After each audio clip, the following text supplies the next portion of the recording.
السلام علیکم ورحمۃ اللہ وبرکاتہ۔ بسم اللہ الرحمن الرحیم۔ قرآن حکیم کے 23ویں پارے کی تفسیر پیش کی جا رہی ہے۔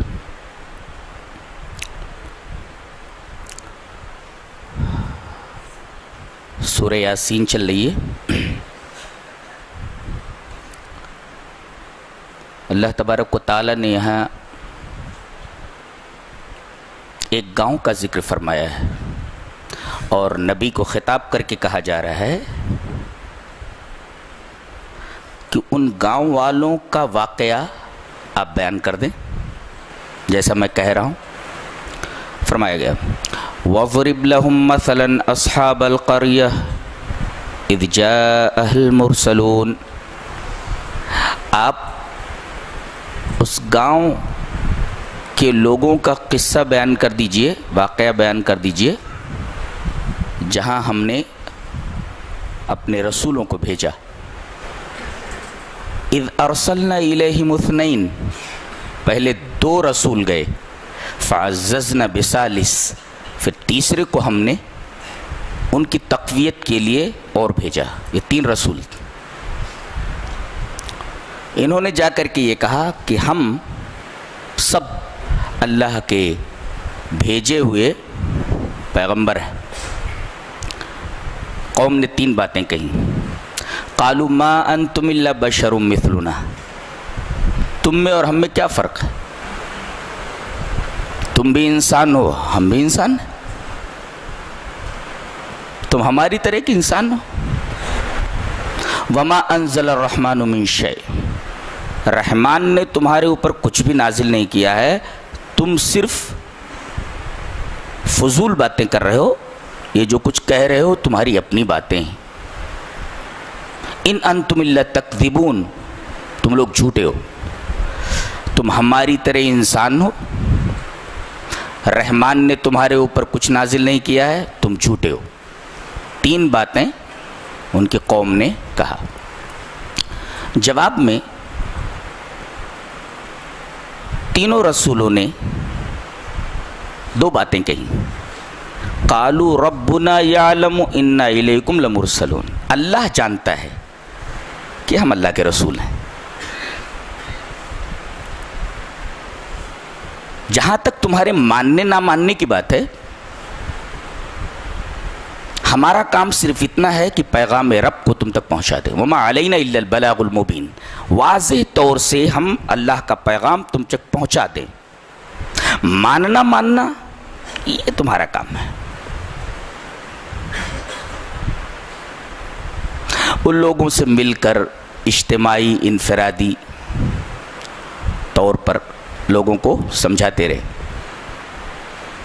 قوم نے تنگ آ کر کے کہا قالوا انا تطیرنا بکم لئن لم تنتہوا لنرجمنکم ولیمسنکم منا عذاب علیم۔ تم لوگ جب سے اس بستی میں آئے ہو تب سے ہم لوگ طرح طرح کی مصیبتوں میں گرفتار ہیں۔ تمہاری آمد ہی نہیں، تم بذات خود منحوس ہو، اور دیکھو یہاں سے نکل لو ورنہ لنرجمنکم، پتھر مار مار کر کے ہلاک کر دیں گے۔ اب جان پر بنائی ہے۔ پہلے تو انہوں نے کہا کہ تم منحوس ہو، جب سے تم آئے ہو تب سے ہم طرح طرح کی مصیبتوں میں گرفتار ہیں، اور دوسرے اگر یہاں سے گئے نہیں تو تمہاری جان کی خیر نہیں۔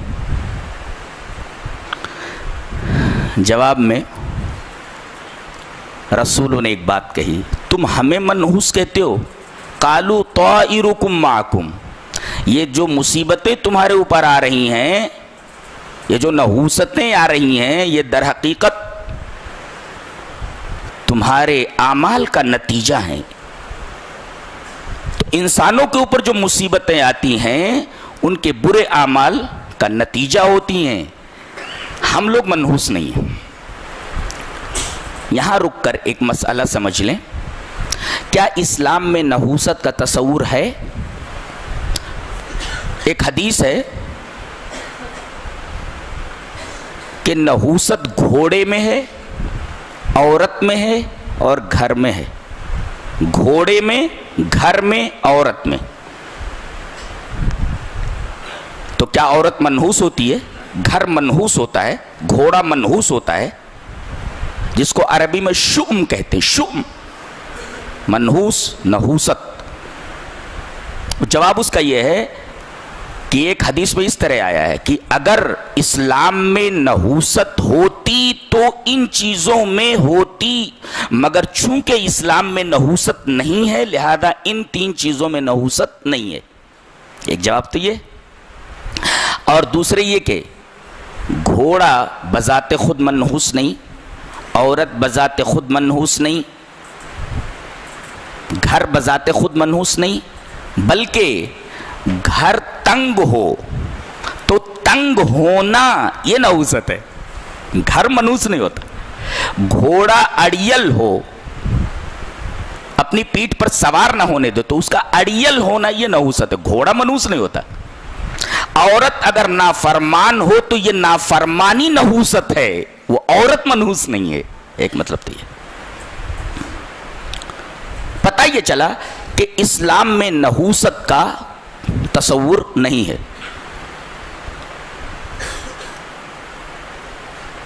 بلی اگر راستہ کاٹ جائے تو لوگ اس کو نحوست تصور کرتے ہیں. بعض لوگ تو وہیں سے لوٹ آتے ہیں.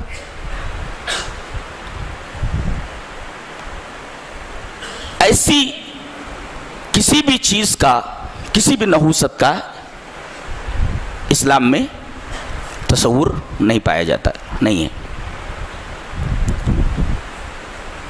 اگر کسی چیز کو منحوس مان لیا جائے، کسی انسان کو منحوس مان لیا جائے کہ یہ انسان منحوس ہے یا یہ چیز منحوس ہے، تو 2 شکلیں ہیں.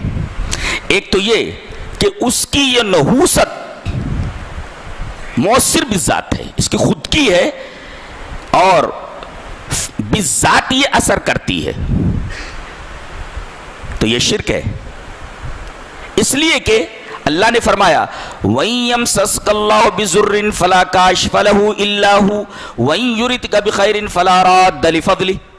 اگر اللہ تمہیں تکلیف پہنچانا چاہے تو کوئی اس تکلیف کو دور کرنے والا نہیں، اور اگر تمہارے پاس بھلائی پہنچانے کا ارادہ کر رہا ہے تو اس بھلائی کو کوئی دور کرنے والا نہیں. تو گویا بھلی چیز یا بری چیز یہ سب اللہ کی طرف سے مؤثر بذات اللہ ہے.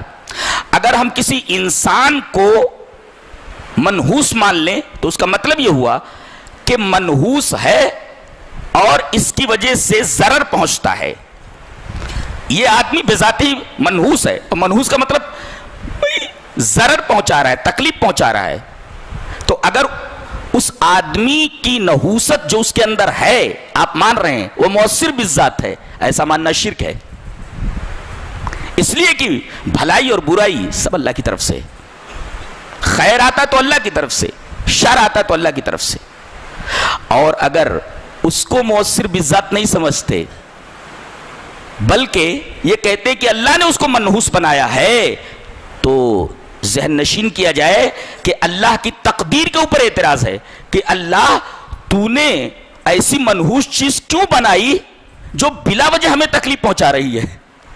تو اگر مؤثر بذات مان لیا جائے تو یہ شرک ہے، اور اگر یہ کہہ دیا جائے کہ اللہ نے اس کو منحوس بنایا ہے تو اللہ کی تقدیر کے اوپر اعتراض ہوتا ہے کہ اللہ تو نے ایسی منحوس چیز جو ضرر پہنچا رہی ہے تو نے اس کو بنایا کیونکہ بلا وجہ ہم کو اس سے تکلیف پہنچ رہی ہے. پتہ یہ چلا کہ کسی بھی طرح سے کسی بھی چیز کو منحوس قرار نہیں دیا جا سکتا. اسلام میں نحوست کا کوئی تصور نہیں ہے.